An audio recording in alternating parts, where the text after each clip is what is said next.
প্রিয় দেশবাসী, আসসালামু আলাইকুম।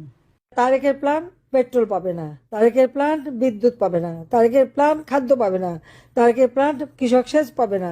এই তো প্ল্যান দেখাচ্ছে সে। মানুষের সব অধিকার ছিল, আজকে সব এক একে শেষ। এই 26 থেকে আমাদের যাত্রা শুরু হওয়ার কথা ছিল, আমরা যখন উৎসব করব উন্নয়নশীল দেশ হিসেবে। আজকে তখন সকলের চোখের পানিতে বাংলাদেশ ভাসছে। আজকে সকলকে ঐক্যবদ্ধ হতে হবে। আপনার প্রত্যেকটা কৃষক লীগের নেতাকর্মী আপনার যা যা এলাকায় কৃষকের পাশে দাঁড়ান, তাদের নিয়ে আন্দোলন শুরু করেন। কেন বাংলাদেশকে আবার অন্যের কাছে হাত পেতে চলতে হবে? এটা চলতে দেওয়া যায় না, এটা আমরা দেব না। কাজে সকলকে ঐক্যবদ্ধ হয়ে আমাদের কৃষক শ্রমিকের পাশে দাঁড়ান, খেটে খাওয়া মানুষের পাশে দাঁড়ান, নিম্নবিত্ত মধ্যবিত্ত মানুষের পাশে দাঁড়ান। 5 কোটি নিম্নবিত্ত মানুষকে মধ্যবিত্ত উন্নীত করেছে, আজকে 6 কোটি মানুষকে আবার দরিদ্র সীমার নিচে নিয়ে গেছে ইনুস। মানে এরকম একটা ভণ্ড বাটপার আজকে দেশটাকে তছনছ করেছে। আর ওইতে চোরের সাক্ষী মানে আর একজন খুনি এসে বসেছে। Likey